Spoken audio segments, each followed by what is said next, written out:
오세훈 총장님, 네, 자체직원 질의 좀 드리려고 해요. 매년 질의를 받으시죠? 네, 예, 그렇습니다. 화면 한번 보시죠. 작년에 서울대에서 국회에 보낸 자료예요. 그 다음 화면 한번 보십시오. 작년에 이 자리에서 총장님이 발언하신 내용이에요. 자체직원은 보조 역할만 하고 결제를 할 수도 없다라는 취지였어요. 지금도 그렇습니까? 예, 지금 결제 라인이 있으면 당연히 할 수 한번 없고요. 보시죠. 예. 다음 화면 보실까요? 서울대 모 단과대학에서 실시한 공문인데요. 아래 결제 그 공문 최초 기한자가 있는데요. 네, 왼쪽이 직원 땡땡땡, 오른쪽이 주무관 땡땡땡 이렇게 돼 있는데요. 왼쪽이 자체 직원, 네, 오른쪽은 법인 직원입니다. 네, 명백하게 결제 문서에 자체 직원 이름이 들어가 있고요. 실제 현장에서 주요 업무를 담당하고 있습니다. 다음 자료도 보실까요? 이번 교육부 종합감사에서 지적된 사항에 대해서 기관에서 보낸 처분 결과서 주의장인데요. 내용은 장학금 지급 요건을 임의로 변경하는 등으로 부적절하게 업무 처리를 했다는 이유로 주의를 준 거예요. 근데 그 대상이 자체 직원입니다. 보조 업무만 하고 결제 권한도 없고 총괄 기획 책임 업무를 담당하고 있지 않은 사람이 어떻게 장학금 지급 요건을 변경할 수 있을지 알 수가 없습니다. 총장님은 자체 직원이 결제 권한도 없이 보조 업무만을 한다고 계속 주장하시지만 실제로는 법인 직원, 자체 직원 대부분 동일한 업무를 수행하고 있습니다. 결국 지난해 국감에서 총장님이 하신 발언은 자체 직원의 현실을 전혀 모르시거나 국회에서 위증을 한 것으로밖에 볼 수가 없을 것 같습니다. 2017년 서울대 법무팀에서 작성해서 배포한 공문입니다. 자체 직원의 사용관계, 사용 주체가, 고용 주체가 누구냐에 대해서 본교가 맞다 이렇게 답을 냈습니다. 서울대 법무팀조차도 자체 직원의 채용전은 총장이어야 한다는 해석을 내놓고 있습니다. 그러나 서울대는 이를 개선할 의지가 전혀 없어 보이지요. 자료 한번 보세요. 2022년 서울대학교 법인회계 세입 세출 예산안이에요.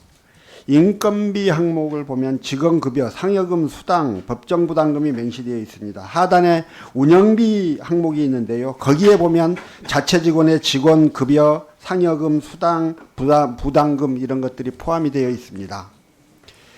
자체 직원은 서울대학교 직원 아닙니까? 왜 자체 직원 인건비는 인건비 항목이 아니고 운영비 항목에 들어가 있어요? 다음 화면 보실까요? 서울대학교 2022년도 법인회계 세출 예산 집행 지침이에요. 교원 및 직원 보수 인상률 1.4% 반영. 반면에요.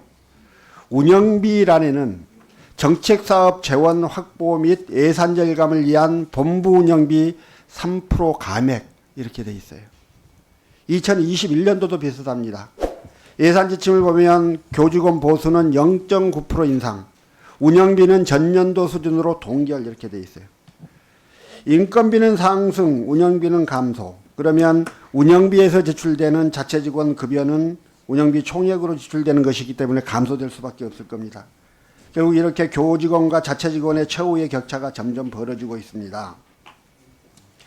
서울대학교는 자체 직원은 책임 없는 보조 업무만 수행하는 게 맞고 그렇기 때문에 급여가 낮다. 이게 합리적 차별이다라는 취지 그런 투의 주장도 하십니다만 실제 현장에서는 보조 업무가 아닌 실무를 부여하고 심지어 그에 대한 책임을 묻기까지 합니다. 총장님 서울대학교 자체 직원이 몇 명인지 아세요?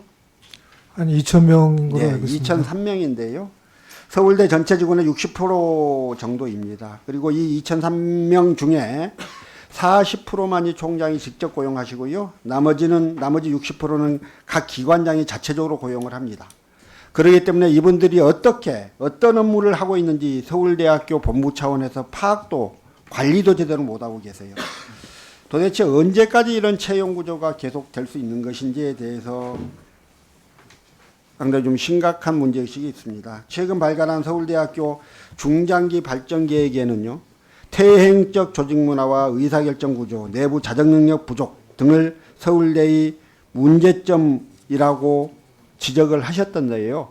저는 여기에 더하여 고용구조에 대한 그 문제도 좀 지적할 수밖에 없습니다. 그러나 고용 구조의 이따가 보충 질의를 하시는 게 좋겠습니다. 네. 그러면 다 또 1분씩 드려야 되기 때문에 죄송합니다. 고용 구조에 대한 개선 계획은 되어 있지가 않아요. 아니, 아까 1분 쓰셨어요. 본인들 내부의 차별적인 고용 구조를 해결하지 못하면서 그런 의지조차 없으면서 조직이 무엇을 바꿀 수 있을지 모르겠습니다. 총장님 임기 마지막이신데요. 마지막까지 이에 대한 고민, 또 차별 문제 해결하는 데 노력을 해주시기를 바랍니다. 그리고 이 고용 구조 문제를 어떻게 풀어야 할 것인지 계획을 좀 세워주세요. 그래서 의원실을 좀 보고해 주시기 바랍니다. 예, 자체 직원 문제는 저도 참 가슴 아프게 생각하고 있는데 사실은 이게 우리 서울대만의 문제가 아니라 심지어는 정부 기관도 공무직이라고 뽑고 있지 않습니까? 그래서 근데 이제 그래서 저희들은 가능하면 법인 직원과 자체 직원이 같은 업무를 하지 않도록 지침을 내려보내고 있고요. 아까 얘기하신 그 부분은 법인 직원이 없는 기관, 소규모 기관에 자체 직원 혼자 있으면 아마도 그런 기한을 할 거고요. 그러면 그게 잘못됐으면 책임을 본인한테 묻게 된 것 같습니다. 운영비는 감액하는데 임금은 어떻게 되냐 하는 문제에서 사실은 자체 직원의 또 노조가 따로 있기 때문에 임금에 대해서는 단협 인임하면서 다시 논의하기 때문에 운영비를 줄인다고 해서 그 임금이 줄어드는 거는 꼭 그런 건 아닙니다. 그래서 대체적으로 거의 비슷하게 올라가긴 합니다.